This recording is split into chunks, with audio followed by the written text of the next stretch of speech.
আসসালামু আলাইকুম গাইস, কেমন আছেন আপনারা? আমিও ভালো আছি।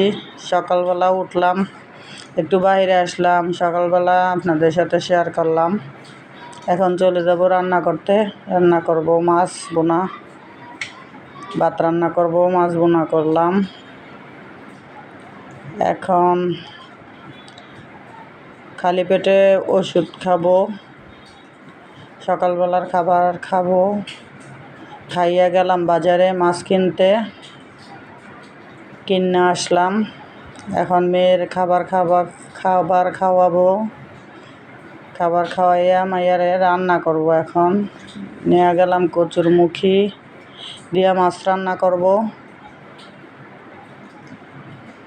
এই যে মাছে রান্না করতেছি। আর আজকে এখন বিকালবেলা একটু পাকোড়া বানাবো মেয়ের জন্য। আমরা সবাই নাস্তা খাবো। পাকোড়া বানাইলাম, আপনাদের সাথে শেয়ার করলাম। ভিডিওটি ভালো লাগলে লাইক, কমেন্ট, শেয়ার করবেন। আসসালামু আলাইকুম।